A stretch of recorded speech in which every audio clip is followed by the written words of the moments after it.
Hi, my name is Brittany Braswell, and we have a lot to cover today. I am a special education teacher, and we're here today to talk about Susie's assessment results. Good morning, everyone. Thank you for taking the time to meet with me today about Susie's evaluation results. Over the past few weeks, we have completed several comprehensive assessments to better understand Susie's strengths and the areas where she needs additional support. Today, I want to talk you through what we found and discuss how we can work together to help Susie become a stronger reader and writer. This evaluation will help us create a plan that is tailored specifically to Susie's needs. Please feel free to ask questions as we go through this information. I want to make sure everything is clear. Before I share the specific results, I want to take a moment to explain why we use several different tests and observations rather than relying on just one assessment. You see, no single test tells us the complete story about how a student learns. When we are working with a student who is struggling with reading, we need to understand several important things. First, we need to know how her brain processes information. Overall, this helps us understand her thinking and learning ability. Second, we need to measure her specific academic skills in areas like reading, writing, and mathematics.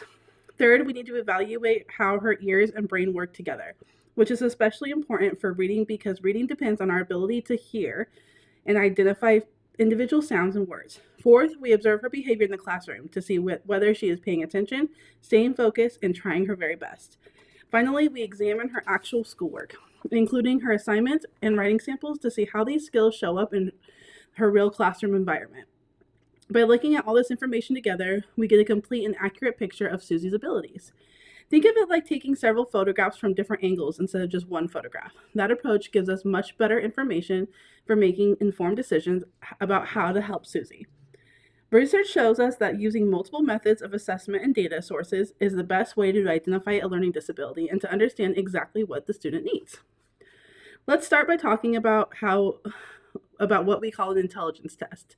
This type of assessment measures how Susie's brain processes information and solves problems. You might think of it like checking different engines or systems in her brain to see how they are working. On this assessment, Susie's overall score was 74, which places her in a low average range. That means her thinking ability is a bit below what we expect for a 10-year-old, but is not significantly delayed. Here's what I find interesting about Susie's results. She has some genuine strengths. Susie does very well when we ask her to explain ideas, understands concepts, and solves visual puzzles. However, she has significant challenges in two specific areas that are particularly important for reading and learning in the classroom. First, Susie struggles with what we call working memory. Thinking of working memory like your brain's sticky note.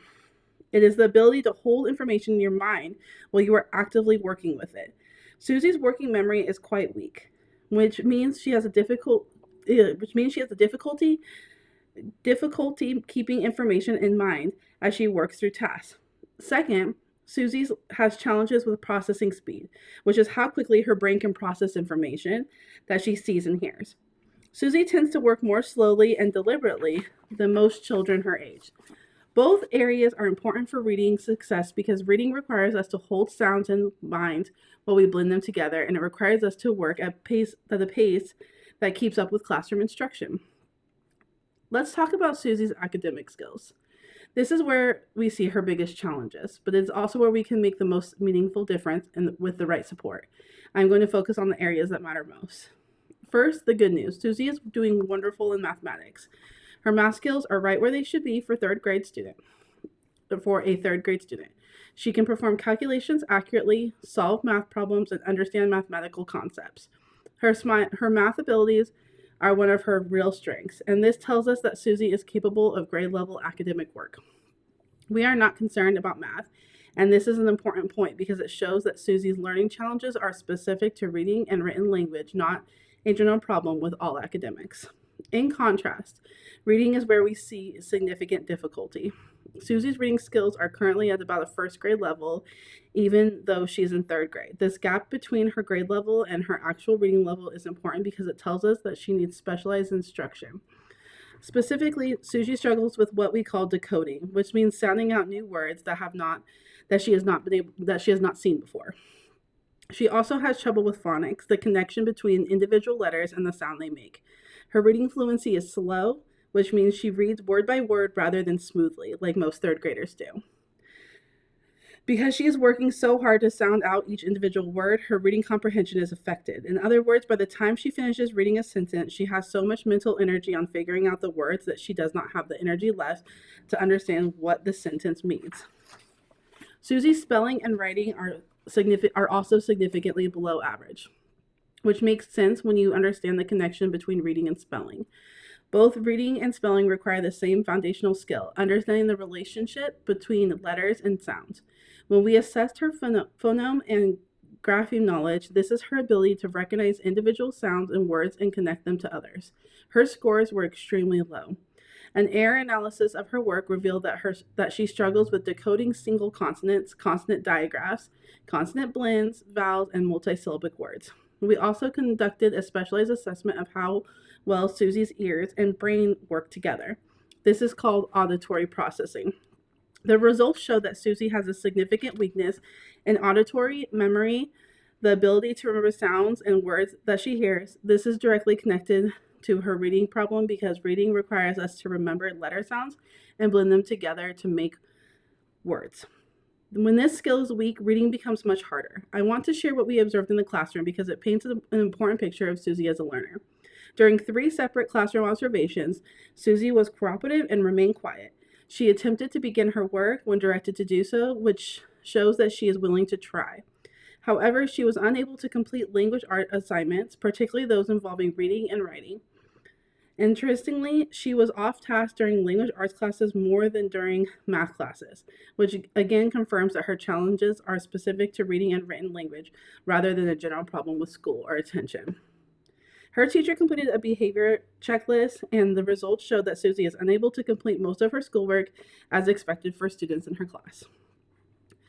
The teacher also noted some emerging signs of anxiety, and items were endorsed that suggest Susie may have difficulty with concentration and attention. However, none of her scores fell within a clinical range for behavioral problems, which means that Susie is not exhibiting significant behavioral or emotional concerns. Her difficulties are primarily academic in nature. Based on all of this assessment information, Susie has been identified with multiple learning disabilities in a reading and written language. I want to explain what this means in a clear, everyday language. A specific learning disability means that Susie's brain is wired in a way that makes it harder for her to connect letters with sounds and process information that she hears.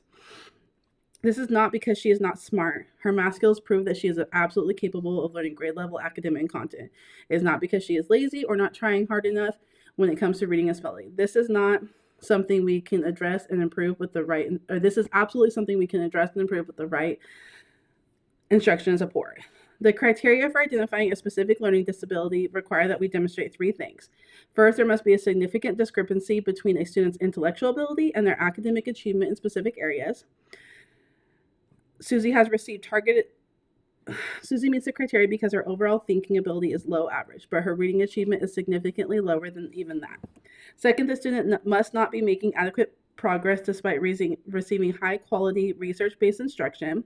Susie has received targeted interventions for reading and attended a special summer program and has received tutoring, yet her progress has remained slow. Third, there must be evidence of a specific processing deficit that explains her academic problem. In Susie's case, her weakness is auditory processing, and auditory memory explains why she struggles with reading. With this identification, Susie is now eligible for special education services, which means she will receive specialized instruction designed specifically for her learning style and her needs. The good news is that we have research-based strategies and interventions that are effective for students like Susie who have reading disabilities. I want to share our recommendations with you. For instruction, Susie will benefit from phonemic awareness training, which is direct, explicit instruction on how to hear, identify word and individual sounds and words. She will also benefit from structured literacy instruction that teaches the rules of how letters connect to sound in a systematic and well-organized way. We will use multisensory approaches, which means engaging her sense of sight, sound, touch, and movement to help her remember letter-sound connections. Research shows that when students use multiple senses to learn, the information sticks better in their brains. I know this is a lot of information to take in, and I want you to know that I am here to answer any questions you have. I am committed to working with all of you, Susie's family, her general education teachers, and our special education team as a collaborative team to help Susie succeed. Together, we can make a real difference in Susie's reading development and her confidence as a learner.